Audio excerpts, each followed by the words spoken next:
Imagine waking up to a world where your voice is your most dangerous weapon, and the law is designed to crush it.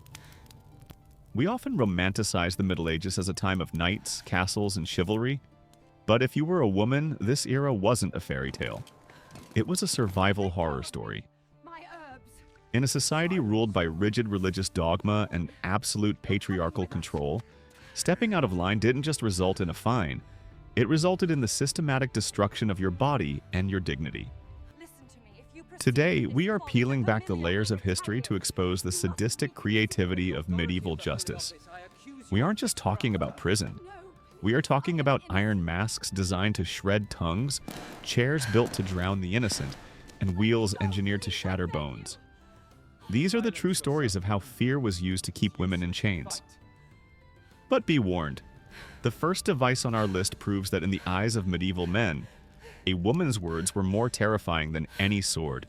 What happens when a society decides that silence must be enforced with iron? Let's begin with a punishment that is the very definition of a nightmare. The scold's bridle, or the brank. Picture a heavy iron cage, cold and rusting, locked onto your head. It looks like a helmet from hell, but the true horror lies inside. A metal plate, often covered in spikes or a razor-sharp edge, is forced into your mouth, pinning your tongue to the floor of your jaw. You cannot speak. You cannot swallow.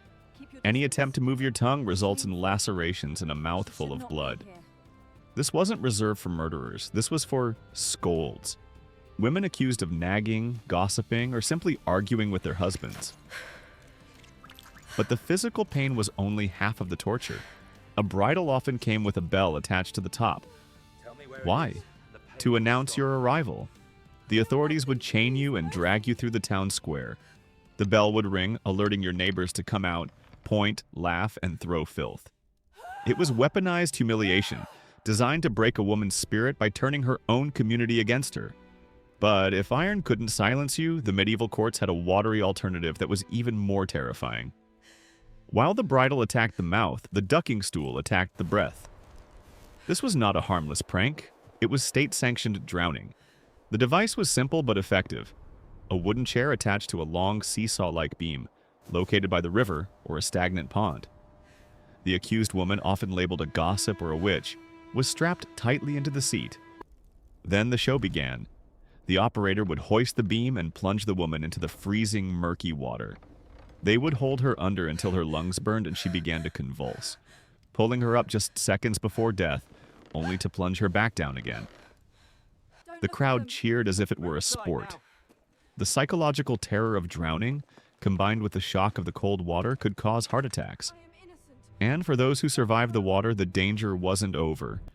In the eyes of the church, surviving a drowning attempt could be seen as suspicious, a sign that the water, a pure element, had rejected you. This twisted logic leads us to the darkest chapter of medieval history, the witch trials. As the Middle Ages progressed, a shadow fell over Europe, the fear of the witch. This mass hysteria didn't target armies, it targeted the vulnerable.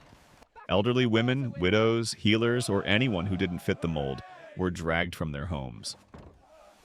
The accusations were absurd, consorting with the devil, souring milk, causing storms. But the consequences were very real. The execution method of choice was fire. Burning at the stake was designed to be a spectacle of purification. The victim was tied to a wooden post, surrounded by bundles of sticks and straw. When the fire was lit, death did not come instantly. If the wind was blowing the wrong way, the victim wouldn't die of smoke inhalation. They would roast alive, screaming for mercy as the flames consumed them inch by inch. It was a slow, agonizing erasure of a human being. But before the fire, there was often a test to prove guilt, a test that was mathematically impossible to pass. Before the stake, many women faced the ordeal of water. The accused would be bound, right thumb to left toe, forming a helpless ball and thrown into a lake. The logic was a catch-22 of death. If she floated, the water was rejecting her baptism, proving she was a witch. The result? Execution. If she sank, she was innocent. The result? She usually drowned before she could be pulled up. This wasn't justice, it was a culling. It was a way for society to purge its fears by sacrificing its women. Yet, not all punishments were about magic. Some were about morality. For women accused of adultery, the medieval world had punishments that didn't just kill the body, they marked it forever. What happens when the law decides your skin should tell the story of your sins? Adultery in the Middle Ages was viewed through a severe double standard. While men might face a fine, women faced the whip. Public flogging was a common sentence. A woman would be stripped to the waist in the center of town, her dignity shredded along with her skin. The executioner would lash her back until it was raw, while the townspeople watched, a reminder of who held the power. But wounds heal. To ensure the shame lasted forever, authorities turned to the branding iron. A red-hot metal stamp was pressed into the flesh of the face or chest. A letter or symbol was burned into the skin, marking the woman as an adulterer for the rest of her life. Everywhere she went, the scar would scream her crime. She became a walking warning sign. However, for those who committed the most serious crimes like treason or murder, the whip and the brand were not enough. The executioners needed a wheel. If there is a hell on earth, it was the breaking wheel, also known as the Catherine wheel. This is perhaps the most brutal execution method ever devised. The victim was tied to a large wooden wagon wheel. The executioner, wielding a heavy iron bar, would methodically smash the victim's limbs. They didn't aim to kill, they aimed to shatter. First the shins, then the thighs, then the arms. Once the woman's body was a broken doll, her shattered limbs were threaded through the spokes of the wheel. The wheel was then hoisted onto a tall pole. The victim, often still alive and in indescribable agony, was left there to die of shock, dehydration, or to be eaten alive by birds. It was a slow, public display of absolute agony, designed to terrify anyone who dared to defy the law. But sometimes the torture wasn't public. Sometimes it happened in the dark, damp corners of a dungeon. We must not forget the horror of the wait. Before a trial, a woman could be thrown into a medieval prison. These weren't correctional facilities, they were graves for the living. Damp, rat-infested, and devoid of light, these dungeons bred disease and madness. But the isolation was often broken by the visit of the torturer. To extract confessions, especially in witchcraft trials, they used the rack.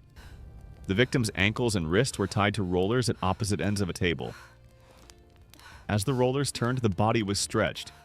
Muscles tore, ligaments snapped, and joints popped loudly out of their sockets. The pain was blinding, capable of making anyone confess to anything just to make it stop. Yet, there was one final punishment that required no equipment at all, only the cruelty of nature. Our final punishment sounds almost merciful compared to the wheel or the stake, but it was a death sentence in disguise. Banishment. A woman cast out of her village lost everything: her shelter, her food source, and her protection. In the medieval wilderness, a lone woman was prey. She faced starvation, freezing temperatures, and the constant threat of bandits or wild animals. Cut off from society, she became a ghost while still alive, wandering until the elements claimed her. It was a punishment of total isolation, proving that in the Middle Ages, belonging to a community was the only thing keeping you alive. From the iron muzzle of the scold's bridle to the flames of the stake, the medieval era was a minefield for women. These punishments weren't just about justice, they were about control. They were designed to silence voices, break spirits, and enforce a rigid hierarchy where women were expected to be seen and not heard. Looking back at these horrors isn't just about shock value. It's a reminder of the long, bloody road traveled to achieve the rights and protections we have today. It is a testament to the resilience of those who endured the unendurable. Thank you for joining us on this journey into the shadows of history. If you want to uncover more dark secrets of the past, make sure to hit that subscribe button and turn on notifications. The past is brutal, but we must never look away. See you in the next video.